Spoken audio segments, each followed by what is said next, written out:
Olá, eu quero começar o programa hoje desejando um feliz Dia das Mães para todas as nossas mamães. Nós estamos a 3 dias do Dia das Mães.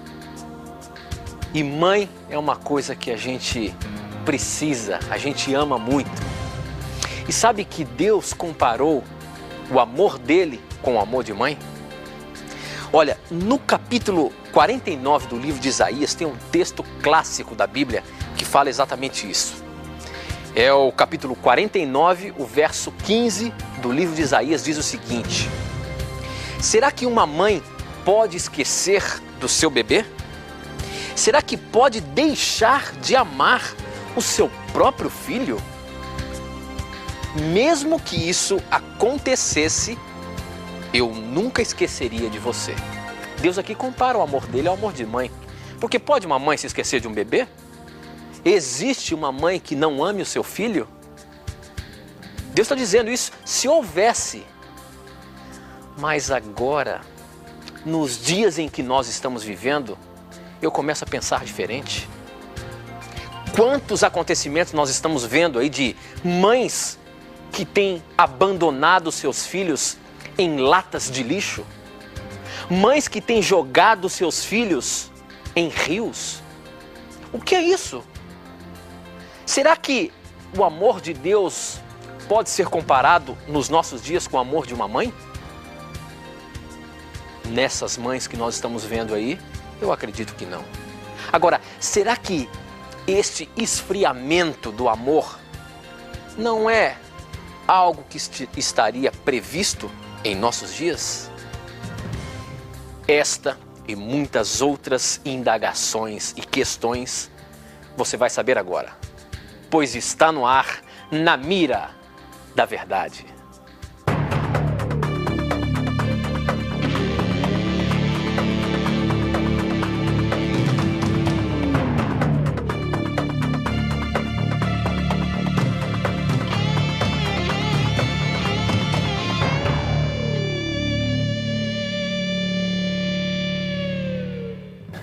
Olá, já estamos ao vivo aqui, hoje é quinta-feira, agora são 14 horas e 3 minutos do dia 5 de maio, nós estamos chegando pertinho do Dia das Mães e eu não poderia deixar de começar o programa fazendo uma homenagem às nossas mães.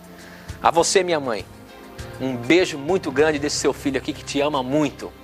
A vocês, mamães, que Deus possa estar pertinho de vocês e que o teu amor pelos seus filhos possa ser comparado ao amor do nosso Pai.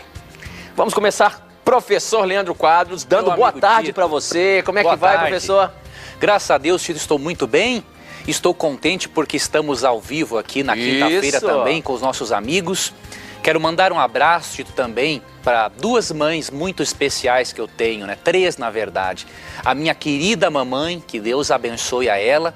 A minha esposinha, que é uma mãe extremamente dedicada também, e a minha avó, né? Que Deus abençoe a vocês e que Deus abençoe a você, mamãe, que tem uma obra tão importante para Deus neste mundo, que é guiar os seus filhos ao céu.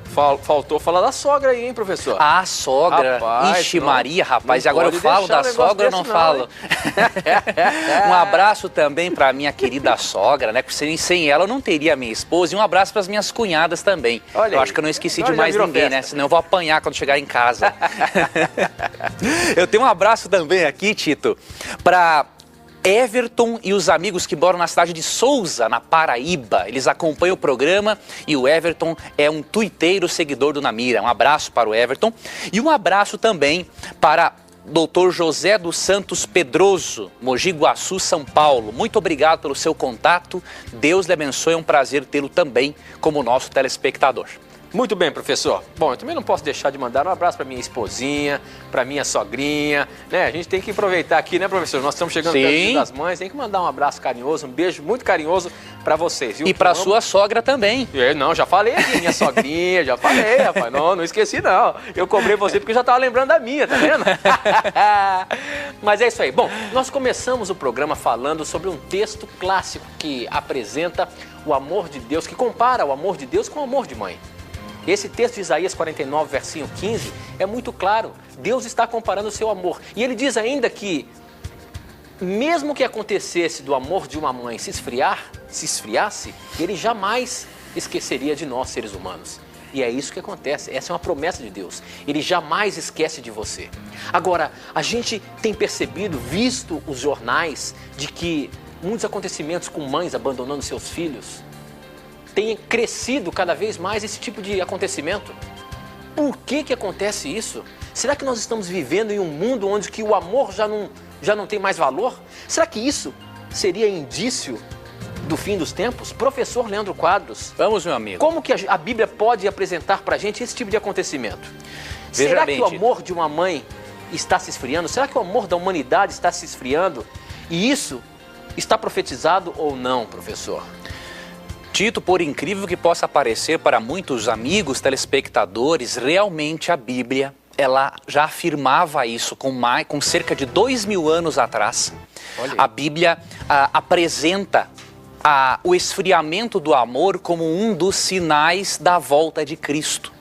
Quando nós lemos o capítulo 24 de Mateus, nós percebemos vários sinais para a volta de Cristo, que nos ajudam a percebermos que este evento está muito próximo de acontecer. E quando nós vamos aqui para o verso 12, nós percebemos que um destes sinais é este aqui, ó. E por se multiplicar a iniquidade, ou seja, o pecado, a maldade, o amor se esfriará de quase todos. Então perceba, a Bíblia diz que antes da volta de Cristo, o mundo ia estar numa fase tão assim perversa, que até mesmo o amor de mãe iria se esfriar. É por isso que nós presenciamos, como o Tito bem falou no início do programa, mães abandonando seus filhos, não é? Mães jogando os filhos na lata de lixo, jogando os filhos rio abaixo, porque o amor está esfriando. Agora, qual é o conselho bíblico para isso? Tem um texto em Romanos 5, verso 5, que afirma que o Espírito Santo, ele é o responsável por derramar o coração no ser humano. Isso significa, querida telespectadora e querido telespectador, que Deus convida o ser humano a, neste período da história em que o amor está esfriando, Deus convida o ser humano a fazer uma oração diferente. A oração de Romanos 5, verso 5. Deus convida o ser humano a orar ao Espírito Santo e pedir ao Espírito Santo que derrame o amor no coração. O amor é de origem divina, porque Deus é amor, de acordo com 1 João 4, 8 e 16. E por isso nós precisamos nos ligarmos à fonte do amor se não quisermos que o nosso tanque de amor fique vazio. Especialmente as mães que têm uma obra fundamental para o bem-estar dos filhos, da sociedade e do mundo, elas precisam pedir ao Espírito Santo diariamente que lhes dê o amor pelos filhos e também a habilidade para criá-los como Deus quer. Para que quando Cristo voltar, elas possam dizer a Cristo aquelas palavras de Isaías 8:18, né? Que dizia assim: eis-me aqui, Senhor, com os filhos que o Senhor me deu. As mães hoje elas precisam ter uma noção do seu papel. E uma mãe que soube apresentar isso muito bem, foi mãe de 4 filhos, foi a escritora cristã Ellen White. Ela apresenta em um de seus livros uma declaração muito bonita que mostra o papel da mãe. E aqui no livro Orientação da Criança, página 71, ela compara a obra de uma mãe a uma obra muito interessante. Diz assim: por amor dos filhos, se não por qualquer outra razão, devem as mães cultivar seu intelecto, pois tem maior responsabilidade em seu trabalho que o rei no trono. Você percebeu? A mãe, por amor aos filhos, deve cultivar o desenvolvimento do seu intelecto para que ela esteja preparada para educar seus filhos. E isto por quê? Porque o trabalho de uma mãe é de maior responsabilidade que o trabalho de um rei no trono ou que o trabalho de um presidente da República. É isso que ela está dizendo aqui, né? No livro Orientação da Criança, página 71. Qual é o conselho que a Bíblia dá para as mães? Ellen White aqui incentiva-nos, né, a encararmos o papel da mãe com esta seriedade. E a Bíblia da mesma forma, especialmente a Bíblia, que é a nossa regra de fé e prática. Eu queria convidar o Tito para ler, Tito, um texto para nós aqui. Sim, vamos lá, professor. que hoje é o Dia das Mamães, nós dois temos que participar nessa resposta aqui. Né? Tito, leia para nós Efésios capítulo 6, versículo 4, que é o conselho de Deus para as mães. Tá, Efésios, e para os pais. Capítulo 6, versículo 4. Vamos lá. Diz o seguinte: pais, não tratem os seus filhos, deem um jeito que faça com que eles fiquem irritados. Ou melhor, é isso, né? Não tratem os seus filhos de um jeito que faça com que eles fiquem irritados. Pelo contrário, vocês devem criá-los com a disciplina e os ensinamentos cristãos. Olha que texto fantástico. O conselho bíblico é o seguinte: pais, mães, não irritem os filhos de vocês, mas criem eles de acordo com disciplina e de acordo com os ensinamentos cristãos. Esse é o conselho de Deus. Agora, tem um detalhe importante. O que mais um filho deveria lembrar de uma mãe? São muitos os momentos agradabilíssimos que um filho desfruta com uma mãe.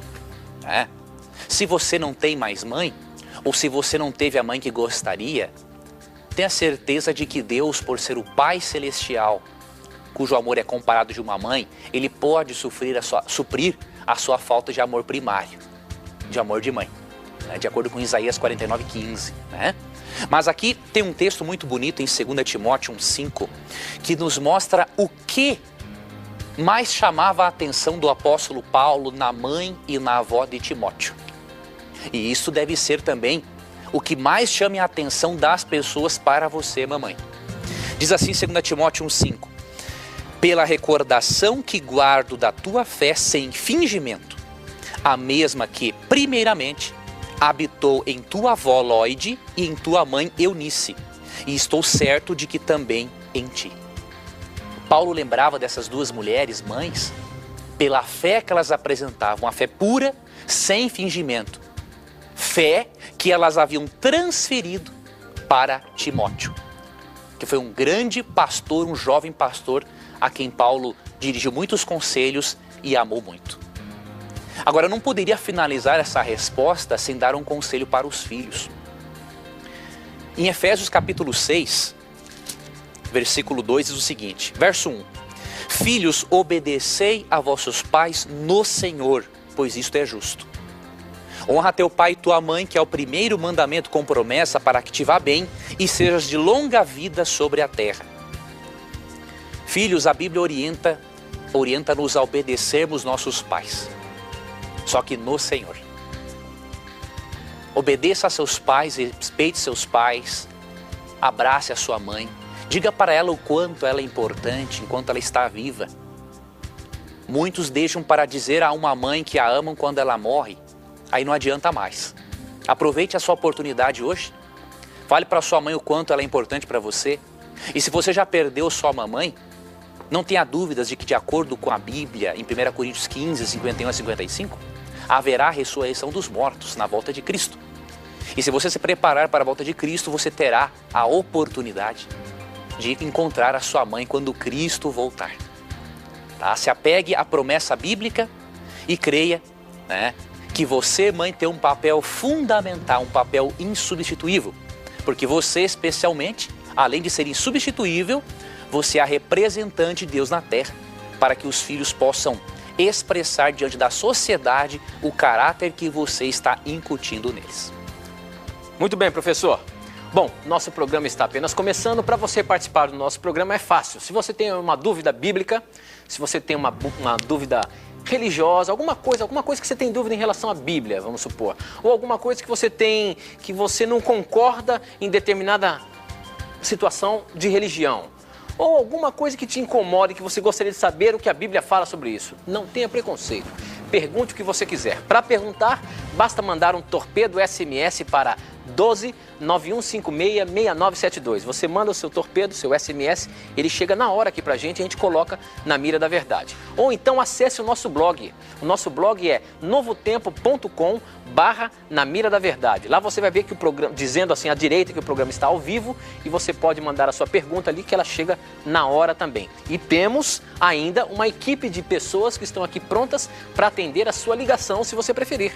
Ligue pra gente, 0 operadora 12 21 27 3121.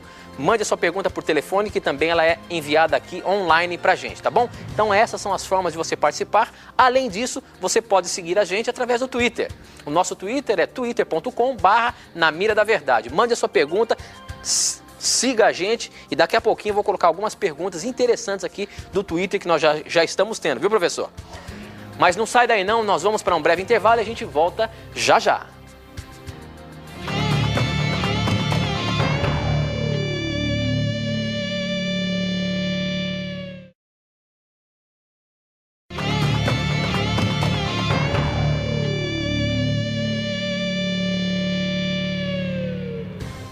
Já estamos de volta, este é o programa Na Mira da Verdade, ao vivo aqui na Rede Novo Tempo de Comunicação. São 2 horas e 18 minutos, é um prazer estar aí na sua companhia, onde quer que você esteja nos assistindo, quem sabe através da Sky, quem sabe através de uma retransmissora da TV Novo Tempo, espalhada aí por todo o nosso país, ou quem sabe pela internet. Se você está nos vendo aí através da internet, pode ser que você esteja em outro país. Um abraço carinhoso, muito obrigado pela sua audiência e participe do nosso programa, tá bom? Mande a sua pergunta, porque afinal de contas é você quem faz o nosso programa aqui. Então não deixe de mandar a sua pergunta e participar também. Professor Leandro Quadros, um SMS que chegou aqui agora pra gente diz o seguinte: por que vocês afirmam que Jesus não poderia ter dito ao ladrão da cruz, hoje mesmo estará comigo?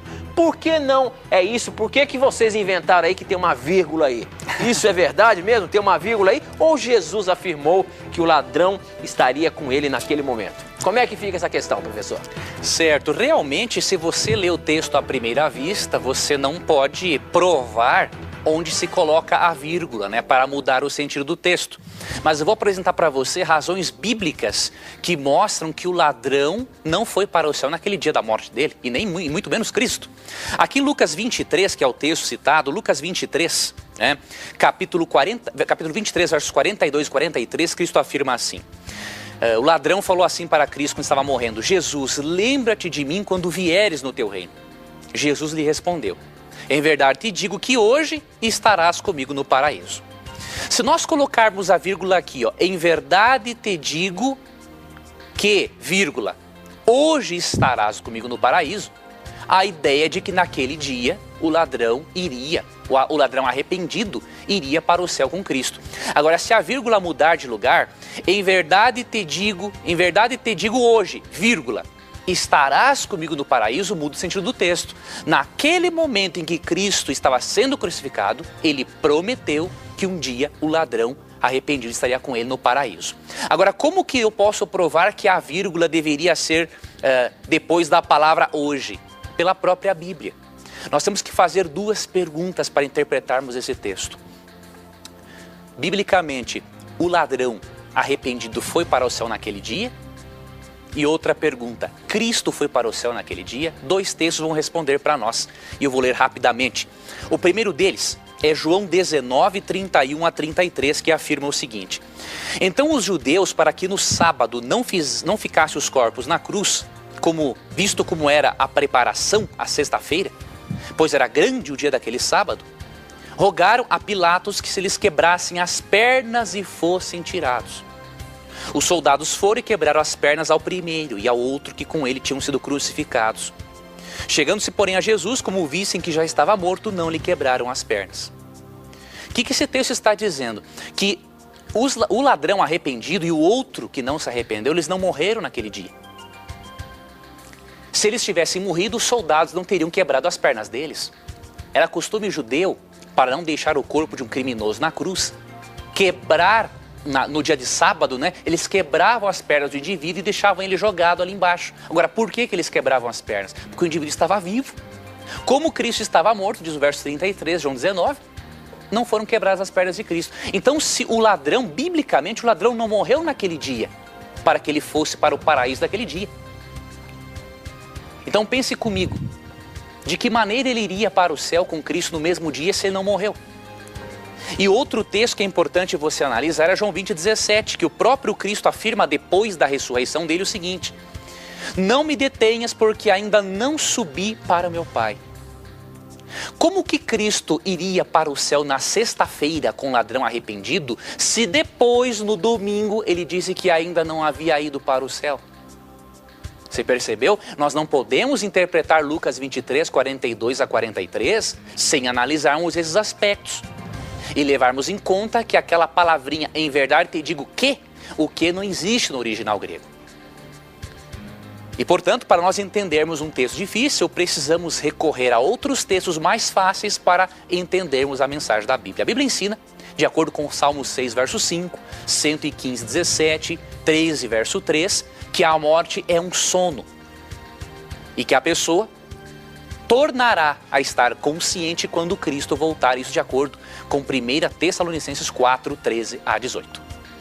Muito bem, professor. Eu estou aqui tuitando e já seguindo os nossos seguidores aqui, vendo que eles estão mandando perguntas. E tem uma pergunta aqui dos nossos amigos tuiteiros. Esse é um horário onde nós temos bastante jovens ligados com a gente. A gente não pode deixar de atender os nossos queridos tuiteiros aqui, tá bom? Olha, Roberval, você colocou uma pergunta tanto no SMS como no Twitter. Já já a sua pergunta vai para a mira. Mas antes vai a pergunta do Matheus. Olha aí, Matheus, a sua pergunta na mira da verdade. Professor Leandro Quadros. Masturbação é pecado?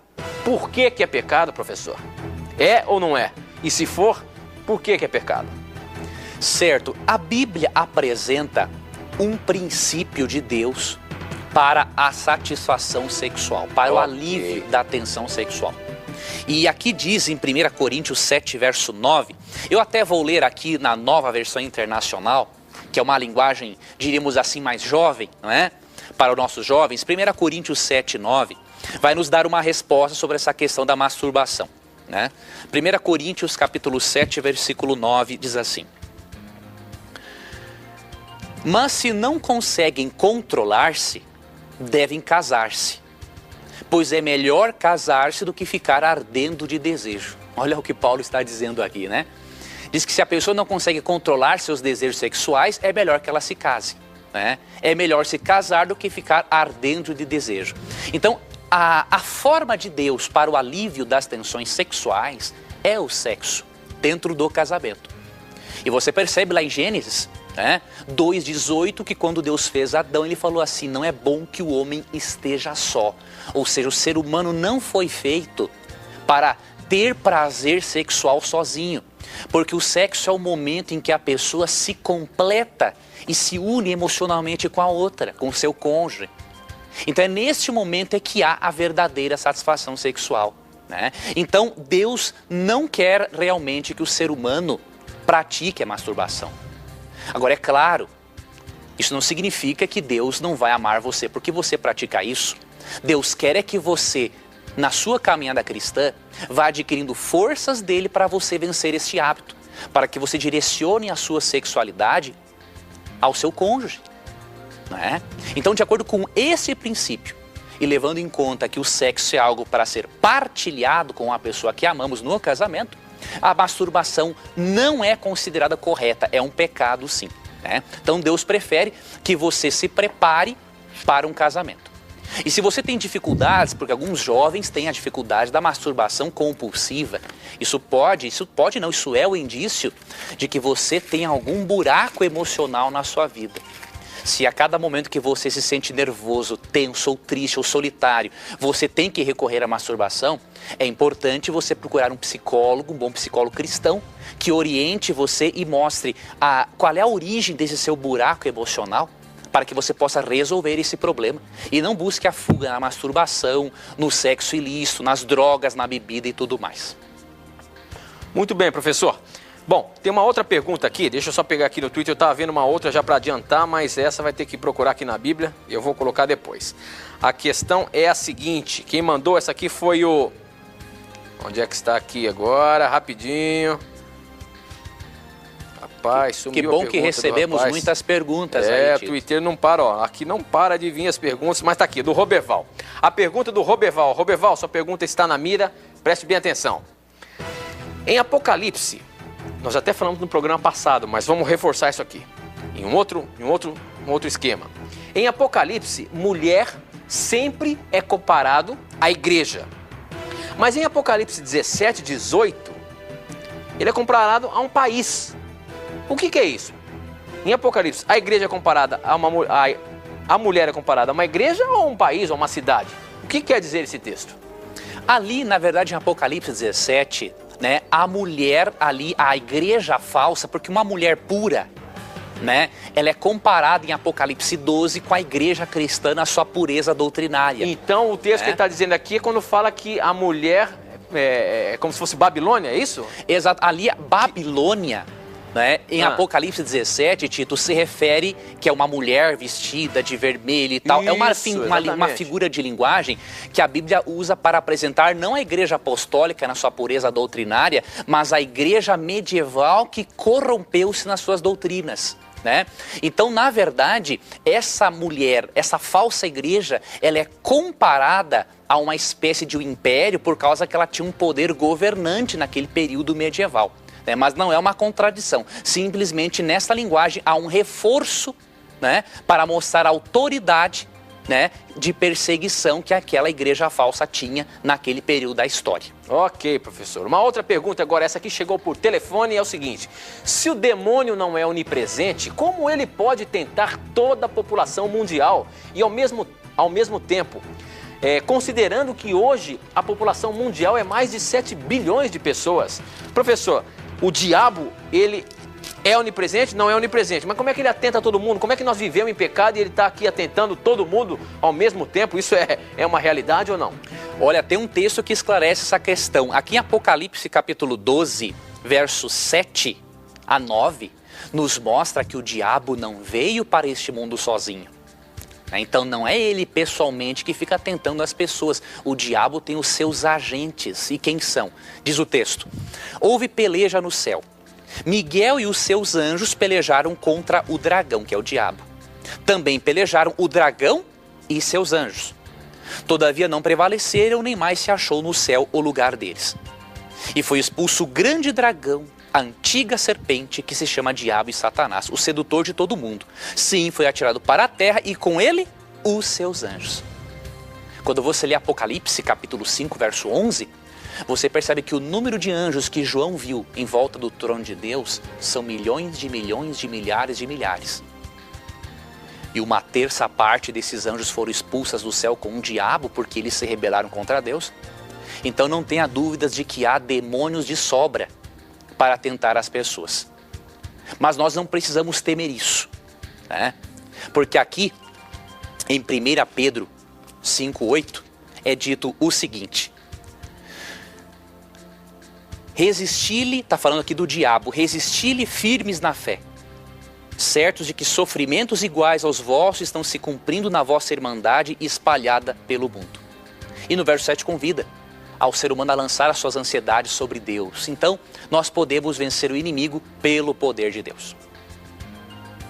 Muito bem, professor. Bom, o nosso tempo aqui está correndo pra caramba, a gente tem que ir para um intervalo, mas não sai daí não, porque olha, tá chegando um monte de pergunta boa aqui.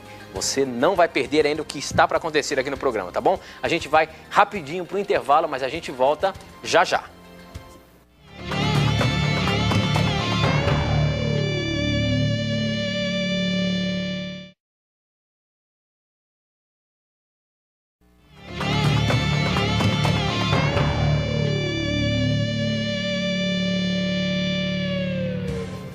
De volta agora ao vivo, 14 horas e 34 minutos. Mais uma vez quero te agradecer a sua audiência e eu quero neste momento promover um novo curso bíblico que nós estamos oferecendo aqui no nosso blog.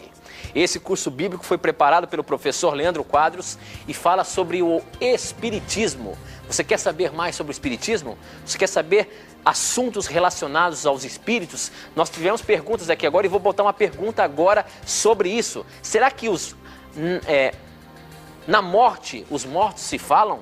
Será que existe alguma relação nisso? Os espíritos podem aparecer para a gente? Você quer saber mais sobre isso? Então faça esse curso bíblico, O Espiritismo. Está lá no nosso blog, novotempo.com/na mira da verdade. Você vai ver ali embaixo à direita, O Espiritismo. Você clica lá e você já vai ser direcionado para fazer o curso online. Esse é um curso que você vai fazer pela internet, tá bom? Então não perca tempo não, essa é mais uma novidade aqui do programa Na Mira da Verdade para você. É uma forma de você crescer crescer no seu conhecimento espiritual, no seu conhecimento bíblico da palavra de Deus, não é isso? Professor Leandro Quadros, falando em espiritismo, nós temos uma questão aqui, só que eu vou colocar essa questão do jeito que a telespectadora está mandando aqui, professor. Tudo bem. Olha só o que ela diz. Eu sempre mando mensagens, mas vocês nunca leem. Olha aí, Rosimeire, agora a sua pergunta vai estar na mira. Professor Leandro Quadros, essa você já respondeu, mas você não pode deixar de responder agora. Vale a pena responder de novo? Oi? Vale a pena responder de novo? Vale a pena responder de novo, professor. Olha só, os mortos conversam entre eles? E a parábola do Lázaro? Não entendo esse texto. A palavra do Lázaro e o rico é um clássico aqui sobre espiritismo, professor. Você já falou algumas vezes aqui, mas agora a questão é essa. Os mortos falam entre si? Como então entender essa parábola que está na Bíblia aí, contada pelo nosso Senhor Jesus? O Salmo capítulo 6, verso 5 vai nos ajudar nessa resposta. Aqui afirma assim: pois na morte não há recordação de ti. No sepulcro quem te dará louvor? Ou seja, na morte não há recordação de Deus. Então, se a pessoa não lembra de Deus, ela não está consciente. Se a pessoa não está consciente, como que nós podemos então compreender o relato do rico e Lázaro em Lucas 16, 19 a 31, que mostra um suposto diálogo entre o indivíduo que está num suposto inferno e o outro que estaria no céu? Bom, se você analisar o Salmo 6, verso 5, você já percebe que, biblicamente, o morto está inconsciente. Você pode comprovar isso também em Eclesiastes 9, versos 5, 6, 10. Em João 11, 11 a 14, Cristo compara a morte a um sono, assim como Davi, no Salmo 13, verso 3. Jeremias, capítulo 51, 57, compara a morte a um sono. E Daniel faz a mesma coisa em Daniel 12, verso 2, assim como Paulo, em 1 Tessalonicenses 4, 13. Agora, o relato do rico e Lázaro é o seguinte. Eu vou explicar para você resumidamente, porque esse é um assunto longo. Você pode pegar no blog do programa, você pode ali buscar, ter um artigo sobre isso, em que eu detalho mais. Quando você analisa a história do rico e Lázaro, você percebe que isso aqui, na verdade, não é um relato literal. Onde está essa parábola, professor? Ela está em Lucas 16, 19 a 31. Ok. E aqui é dito o seguinte, aqui apresenta um suposto diálogo entre um rico e um pobre. E por que Jesus contou isso? Porque havia nos dias de Cristo uma crença corrente entre os judeus de que a pessoa que morria ia para perto de Abraão e a pessoa boa e a pessoa má iria para o inferno. Flávio Josefo, um historiador judeu, ele nos informa isto, lá do primeiro século, que havia esta crença entre eles. Então o fariseu ele acreditava que o indivíduo, por ser pobre e doente, ele iria para o inferno. E por ele ser rico e saudável, ele iria para o céu. O que Cristo fez? Para Cristo ensinar uma lição moral a eles, ele pega uma história do meio deles, que é essa história de Abraão, e apresenta com o objetivo de ensinar uma lição moral. Duas, na verdade. A primeira, quando ele colocou o rico no inferno e o pobre no céu, ele estava ensinando aos fariseus o seguinte, que não é o fato de uma pessoa ser rica ou pobre que vai determinar a salvação dela. E a principal lição espiritual da parábola está no versinho 31.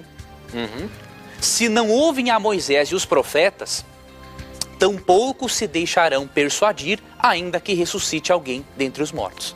Então a lição da parábola é o seguinte, as pessoas deveriam não dar atenção aos ensinamentos dos fariseus, mas o que diz a Bíblia, por meio de Moisés e dos profetas, né? Se isso aqui fosse um relato literal, nós teríamos que supor que o céu e o inferno estão tão próximos um do outro que é possível as pessoas baterem papo de lá, né? Trocar uma ideinha. Né? Então isso não é possível, né? O céu seria um inferno para você se você estivesse lá e enxergasse um parente seu todos os dias queimando pela eternidade, né? Sem falar de que essa doutrina do inferno eterno é pagã, não é bíblica, né? Então o relato do rico e Lázaro é apenas uma parábola, uma história fictícia utilizada para ensinar uma lição moral. O Dr. Harcher, que crê na imortalidade da alma, ele é sincero em reconhecer que nós não podemos usar uma parábola como essas para fundamentar uma doutrina bíblica.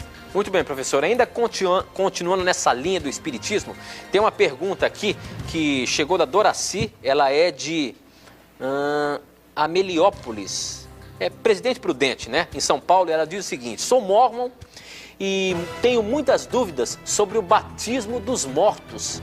Por favor, me responda, que história é essa de batismo dos mortos, professor? Certo. A Bíblia fala sobre isso aí, mas o que quer dizer isso daí?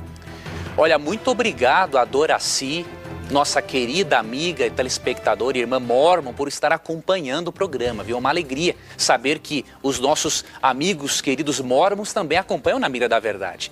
Eu vou lhe ajudar a entender isso. O texto no qual os mórmons se baseiam para crer no batismo pelos mortos é 1 Coríntios capítulo 15, verso 29. Vamos analisar esse texto à luz de outros textos e do contexto social no qual Paulo escreveu esse verso. Diz assim 1 Coríntios 15, 29. De outra maneira, que farão os que se batizam por causa dos mortos? Se absolutamente os mortos não ressuscitam, por que se batizam por causa deles? O que Paulo está dizendo aqui? Paulo, no capítulo 15 de 1 Coríntios, está defendendo a doutrina da ressurreição. Os coríntios estavam duvidando da doutrina da ressurreição. E aí o apóstolo Paulo começa a apresentar uma série de argumentos para provar que a doutrina da ressurreição é bíblica. E um dos argumentos que ele citou foi um costume que havia entre o paganismo da época em batizar-se pelos mortos. Então Paulo está argumentando o seguinte: se os pagãos que não são cristãos, por crerem na ressurreição, se batizam pelos mortos, quanto mais vocês que são cristãos deveriam crer na ressurreição. Então, querida amiga mórmon, Paulo não está defendendo o batismo pelos mortos, ele está simplesmente citando um costume daquela época entre os pagãos para reforçar o seu argumento. Agora, que evidência bíblica nós temos de que nós não podemos nos batizarmos por aqueles queridos que morreram e não aceitaram o batismo? Nós temos várias evidências, mas eu vou apresentar para você a principal, ao meu ver, que está em Romanos 14, 12. Romanos 14, 12 afirma assim: assim, pois, cada um de nós dará contas de si mesmo a Deus. Biblicamente, no juízo, você e eu daremos contas a Deus da nossa vida. A salvação, biblicamente, é individual. E por este fator, nós não podemos e não devemos nos batizarmos pelas pessoas que morreram. Cada um tem e terá sua oportunidade de salvação. E cada um precisa aceitar a Cristo individualmente. Se Deus apoiasse o batismo pelos mortos, isso seria o mesmo que eu, por exemplo, poder salvar outros familiares meus que não quiseram ser salvos. E Deus não vai levar para o céu ninguém pelo colarinho. Ok, professor, olha só a pergunta capciosa que agora está na mira da verdade, professor. Veja só, em algumas partes da Bíblia, pessoas mentem para salvar algumas outras pessoas, como por exemplo o caso de Raabe. A Bíblia, ela autoriza a mentira, professor? Se a Bíblia tem alguns relatos disso aqui, como é que fica essa situação aí? Deus permite a mentira para salvar outras pessoas? Nós precisamos entender uma coisa. A Bíblia, ela não registra só coisas que ela aprova, mas registra coisas que ela desaprova também. Ali em 1 Coríntios 10, 11, é dito que Deus registrou tudo na Bíblia para o nosso ensino. Então, Deus, na verdade, não recompensou Raabe porque ela mentiu. Se você ler toda a história, você percebe uma coisa. Ela mentiu, sim. Ela mentiu para aquele povo ali da cidade de Jericó, que os espias de Israel tinham ido para um lado, sendo que eles tinham fugido para outro. Ela mentiu. Só que Deus não recompensou ela pela mentira. Quando você lê todo o contexto, você percebe que Deus recompensou Raabe pela fé que ela teve, ao ponto de esconder os espias de Deus naquele momento. Se você for, por exemplo, aqui em Hebreus, se eu não me engano é Hebreus, aqui no capítulo 11, você percebe aqui, na galeria dos heróis da fé, que Raabe está presente. É no capítulo 11, eu não vou procurar o versinho agora, porque é muito específico, mas você percebe que ela é mencionada, e tem um outro detalhe, você percebe que Raabe também é mencionada na genealogia de Cristo. Então isso mostra que Deus não a recompensou pela mentira, mas pela fé que ela teve em Deus, ao ponto de acreditar que Deus ia permitir que o povo dele tomasse conta daquela cidade onde ela morava. Professor Leandro Quadros, outra pergunta relacionada com o espiritismo. Eu estava lendo aqui e eu acho interessante a gente explicar essa situação, até para tranquilizar o nosso telespectador. Olha só o que o Érico perguntou aqui para a gente e está afirmando também. Ele disse o seguinte: em algum tempo atrás, eu sofri um acidente de moto, quebrei o joelho e uma colega de serviço tinha me falado alguns dias antes que era para eu tomar cuidado. Ela é uma espírita e ela tinha me falado que em uma dessas sessões, alguns espíritos tinham dito a ela para me avisar que era para eu tomar cuidado, porque eu iria cair. Ela lembrou que eu ando de moto e me avisou. Professor Leandro Quadros, eu devo tomar algum tipo de cuidado nessa situação? Olha aí, professor, como é que acontece um negócio desse daí? Ela teve uma sessão lá no centro e disseram para ela que o amigo dela ia cair e o amigo dela caiu mesmo, professor. Certo. Então como é que a gente pode dizer que o espiritismo, a forma espírita na Bíblia é condenada? Como é que pode? Isso é uma questão muito interessante, nós temos que explicar a esse nosso querido telespectador. Eu queria, Tito, que você me ajudasse nessa resposta novamente, que você lesse um texto na sua versão, que é Isaías capítulo 8, versos 19 e 20. Eu vou explicar para esse nosso querido amigo como que aqueles espíritos sabiam que ele iria cair. Isaías 8, 19 e 20. Diz o seguinte: algumas pessoas vão pedir que vocês consultem os adivinhos e os médiums que cochicham e falam baixinho. Essas pessoas dirão: precisamos receber a mensagem dos espíritos, precisamos consultar os mortos em favor dos vivos. Mas vocês responderão assim: o que devemos fazer é consultar a lei e os ensinamentos de Deus. O que os médiums dizem não tem nenhum valor. Ok, professor, isso está escrito na Bíblia, mas como é que acontece um negócio desse? Vamos explicar, veja bem, olha o posicionamento bíblico. Apesar de Deus amar, e ama muito a todos os espíritas, né? Sem contar que o espírita, ele representa muito bem a caridade em nosso mundo, porque os espíritos têm um prazer em fazer o bem pelo próximo. Deus tem um amor profundo por eles e um orgulho de ver a forma como eles lidam com as pessoas. Entretanto, Deus, apesar de amar o espírita, Deus odeia o espiritismo.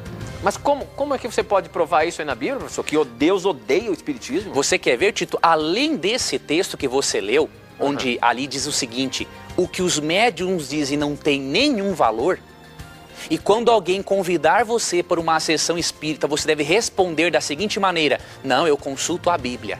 É o que o texto orienta. Você vai a Deuteronômio 18, 10 a 14, e lá é dito que Deus abomina a consulta à prática. Onde é que está isso aí, professor? Vamos tirar a dúvida agora. Deuteronômio 18, 10 a 14. E o versículo específico que fala que Deus abomina, detesta o espiritismo, né?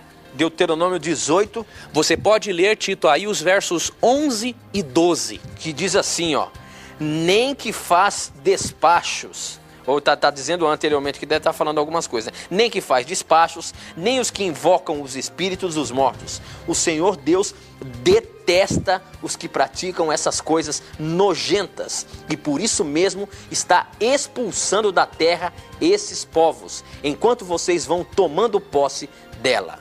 Em todas as coisas, sejam fiéis ao Senhor nosso Deus. Olha, professor, tu viu que forte, Tito? Esse é um texto pesado, hein? Pesado. A Bíblia diz o seguinte, que uma das classes de pessoas que não eram para existir mais no meio do povo era o quê? Os que consultavam espíritos, porque diz ali que Deus detesta. E Deus chama a prática de consultar espíritos de coisa nojenta. Por quê? Porque quem está ali é o diabo. E quando você lê 1 Samuel 28, você percebe que quando um demônio personificou Samuel, querido jovem, ele falou algumas verdades. Ele falou algumas verdades, falou algumas mentiras, jogando Deus contra Saul, que estava consultando uma médium. Leia 1 Samuel 28 para você ver, o diabo fala verdades. Então o diabo, o que ele fez?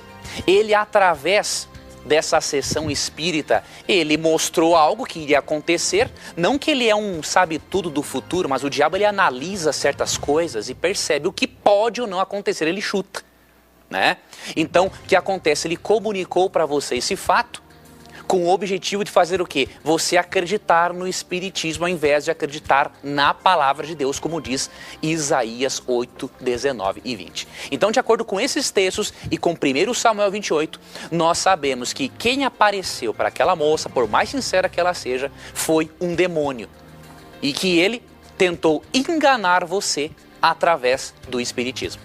Agora, a gente não pode deixar de dizer aqui, nós não estamos condenando as pessoas, não é, professor? Exatamente. O que a gente tem apresentado, eu costumo reafirmar isso aqui, porque esse é o nosso compromisso. Nós não estamos aqui criticando uma doutrina, não é isso. Nós estamos apresentando a verdade, nós estamos mostrando o que a Bíblia fala. Se, de repente, uma dessas doutrinas está inserida no que é apresentado aqui, nós estamos apenas mostrando o que a Bíblia fala. E entendam, nós amamos a todos, nós queremos apenas apresentar, reafirmo, a palavra de Deus. E infelizmente, muitas verdades são ditas aqui. E essas verdades pode ser que nos firam, mas nós temos que ter o coração sensível para o que Deus está querendo dizer para a gente. A palavra de Deus é clara, irmãos. Quando nós queremos conhecer alguma coisa que está nela, se nós a estudarmos, nós vamos entender os textos que aparentemente podem trazer alguma dúvida. Ela mesma se explica. E nós aqui temos o compromisso de apenas mostrar a você essas verdades. Nós temos aqui a grata satisfação de ter o professor Leandro Quadros, que Deus o capacitou de guardar textos bíblicos para simultaneamente responder a sua dúvida, o seu questionamento. Graças a Deus. Essas são verdades que são dadas por Deus. Não é o Leandro, não é o programa Na Mira da Verdade que está falando uma coisa, não. É a Bíblia Sagrada. Nós aqui pedimos apenas que Deus nos use como seus instrumentos. É ou não é, professor? Com certeza, amigo Tito. Muito importante isso que você mencionou, que seria muito fácil, querido telespectador, você, por exemplo, que é espírita, está acompanhando esse programa. Seria muito fácil se eu tivesse só interessado em audiência, eu pediria para o Tito, se chegar alguma pergunta sobre o espiritismo, tire fora. Mas eu estou interessado especialmente que você conheça a verdade da Bíblia, que você conheça a salvação. Então, como o meu interesse é outro e não é audiência, eu tenho que dizer a verdade para você como está na Bíblia. E eu recomendo, vá até a Bíblia. Eu sei que é difícil, mas Deus vai mostrar para você a verdade e você vai se sentir no final feliz e agradecido a Deus por Ele lhe mostrar o caminho por onde você seguir. Muito bem, professor, essa aqui agora eu não posso deixar de colocar. Opa. Olha só como os nossos telespectadores estão atentos aí, hein? Olha só, professor, esse comentário aqui, ó, é até um comentário, não é nem uma pergunta. Leandro Quadros, quando indagado se mandaria abraços para a sogra, que eu te falei ali, você falou assim, Virgem Maria. Olha aí, Leandro, que é isso? Clamando por santos? Abraço do amigo da Igreja Batista, José Roberto. Ele tá fazendo uma brincadeira aqui com a gente, né? Tá certo. José Roberto, um abraço para você também. Muito obrigado pela sua audiência. Você sabe que isso é uma força de expressão, é ou não é, professor? Sim, a força de expressão que a gente está acostumado, José. O brasileiro está acostumado a falar isso, né? Acostumado, já não fala mais nem virgem, fala Vixe Maria. Vixe, é. Não é nem virgem, então Vixe Maria. Muito bem, professor. Um abraço para você, viu? Um abraço. Bom, aqui uma outra questão é a seguinte: que forma física Cristo possuirá por toda a eternidade? Aqui ele tinha antes no céu ou a forma humana que ele assumiu aqui neste mundo? Por que essa pergunta?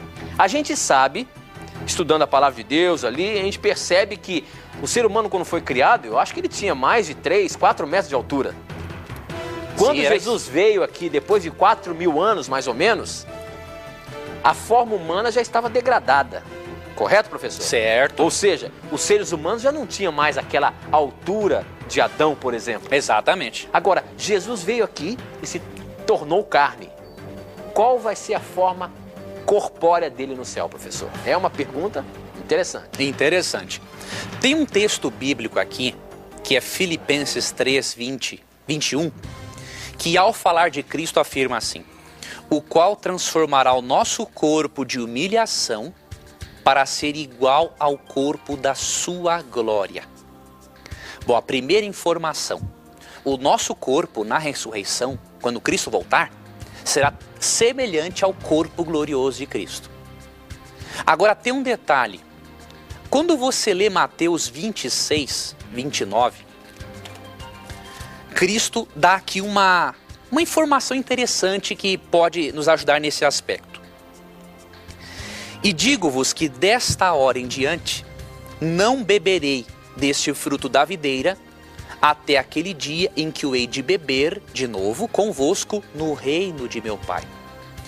Veja bem, Filipenses 3:21 afirma que nós teremos um corpo semelhante ao corpo glorioso de Cristo, e Mateus 26:29, Cristo afirma aqui que ele não beberia mais do suco da uva enquanto não pudesse bebê-lo novamente com os seus seguidores no paraíso. Isso indica o quê? Que como Cristo irá poder beber esse suco de uva e se alimentar, ele está em uma forma divina humana. Ele tem as duas naturezas. Cristo encarnou, de acordo com João, capítulo 1, verso 14, para sempre. Hoje ele está no céu com a sua forma divina humana. Ele foi glorificado, de acordo com Hebreus 1:3. E, portanto, nós podemos ter a certeza de que quando vermos o Salvador Jesus, vamos poder abraçá-lo, e especialmente por ele ter essa forma divina humana, nós vamos poder por toda a eternidade ver as marcas da cruz sobre a mão dele como um lembrete do amor eterno que ele teve por nós, por ter vindo neste mundo e pagar uma dívida tão pesada que nós tínhamos para com a lei de Deus. Muito bem, professor. Chegamos ao final de mais um programa, viu, professor? Um Opa. abraço para você e a gente vai se encontrar agora na terça-feira.